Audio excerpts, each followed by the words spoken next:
موت کی سختی کی فکر نہیں، قبر کے دبوچنے کی فکر نہیں۔ قبر کے دبوچنے کے بعد دوسرا مرحلہ قبر کے اندر ہونے والے بہت بڑے فتنے کا مرحلہ ہے، سوال و جواب کا مرحلہ ہے، جس سے ہر شخص کو گزرنا ہے، چاہے مومن ہو، چاہے کافر ہو، چاہے فاسق و فاجر ہو یا منافق ہو۔ پیارے نبی جناب محمد الرسول اللہ صلی اللہ علیہ وسلم فرماتے ہیں کہ ہر شخص سے اس کے قبر میں اس کے دین کے بارے میں، اس کے نبی کے بارے میں، اس کے رب کے بارے میں سوال ہونا ہے۔ ہم اپنے رب کو کتنا جانتے ہیں؟ ہم اپنے دین کو کتنا سمجھتے ہیں؟ ہم نے اپنے نبی صلی اللہ علیہ وسلم کو کتنا جانا؟ میرے محترم بھائیو، یہ سوالات ہماری قبروں میں ہونے والے ہیں۔ آج مسلمانوں کی جہالت، مسلمانوں کی غفلت، مسلمانوں کی دینی بیزاری کا یہ عالم ہے۔ بھرے مجمعے میں گمراہ کرنے والا کہتا ہے کہ قبر میں فرشتے آئے، سوال کیا، میت نے کہا کہ میں فلاں پیر کا دھوبی ہوں تو اسے چھوڑ دیا گیا، اور ایسی ہی چیزوں پر ہم تکیہ کیے ہوئے، بھروسہ کیے ہوئے ضلالت اور گمراہی میں ڈوبے بیٹھے ہوئے ہیں۔ آج مسلمانوں کی جہالت یہاں تک پہنچ گئی، اللہ کے سوا ایسے چیزوں کو ہم نے پکارنا شروع کر دیا جو کبھی بھی نفع و نقصان کے مالک نہیں ہو سکتے، پھر بھی ہمارا دعویٰ ہے کہ ہمارا رب اللہ ہے۔ اگر ہم نے اپنے اللہ کو نہیں پہچانا، اپنی توحید کو نہیں جانا، توحید کے مطابق اپنی زندگی بسر نہیں کی، ہزار بار ہم معلوم کر لیں کہ ہمارا رب اللہ ہے، قبر میں ہمیں جواب دینے کی توفیق نہیں ملے گی۔ دین سیکھیں، عمل کریں، پیارے نبی صلی اللہ علیہ وسلم کے فرامین کو جانیں، آپ کی سیرت طیبہ کو پڑھیں۔ ہم غفلت میں ہیں، قبر کے عذاب سے غفلت میں ہیں۔ جو حق ہے، قبر کے اندر یا تو آخرت کی نعمتوں سے لطف اندوز کیا جائے گا، یا قبر کے اندر عذاب کا ہمیں سامنا کرنا پڑے گا۔ اس عذاب سے ہم غفلت میں پڑے ہوئے ہیں۔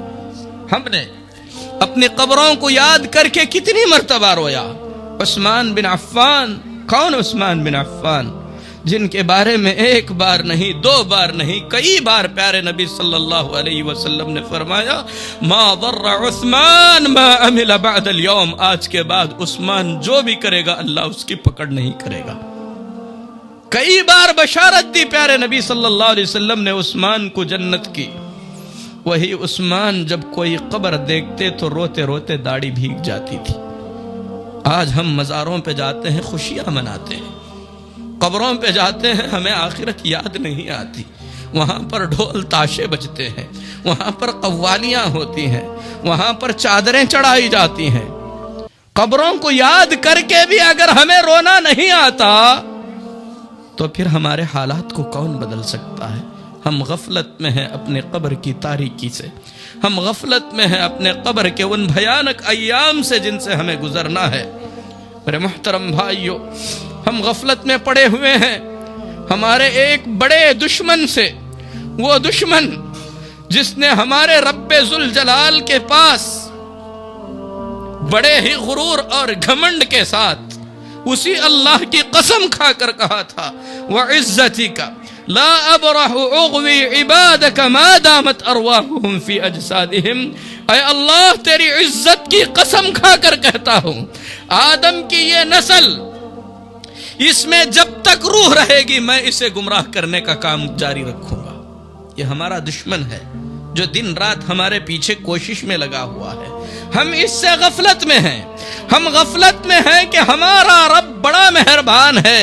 ہمارے رب نے جواب میں کہا اگر تو ان کے جسموں میں روح رہنے تک انہیں گمراہ کرنے کی کوشش کرے گا تو میں بھی میری عزت اور جلال کی قسم کھا کر کہتا ہوں جب تک میرے بندے مجھ سے اپنے گناہوں کی معافی مانگتے رہیں گے میں انہیں معاف کرتا رہوں گا۔ ہم استغفار نہیں کرتے، ہم توبہ نہیں کرتے، اللہ کے ایسے وعدوں سے ہم غفلت میں پڑے ہوئے ہیں۔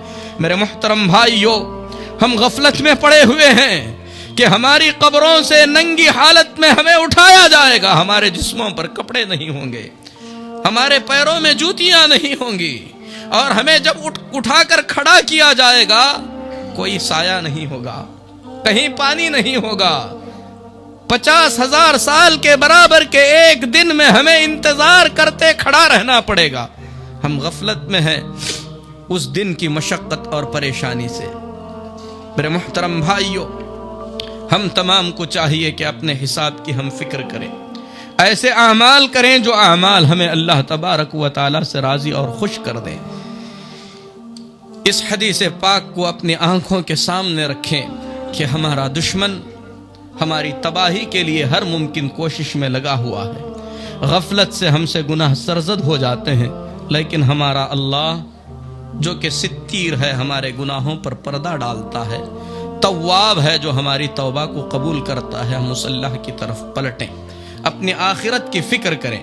اللہ سے میں دعا کرتا ہوں کہ اللہ تبارک و تعالی ہم تمام سے غفلت کے پردے ہٹا دے، غفلت کی زندگی سے اللہ ہمیں آزادی عطا فرمائے، اللہ ہمیں آخرت کی فکر کرنے والا بنائے، اللہ تبارک و تعالی اس کے احکامات پر چلنے والا بنائے، اللہ ہمیں اس کی نافرمانی سے محفوظ رکھے.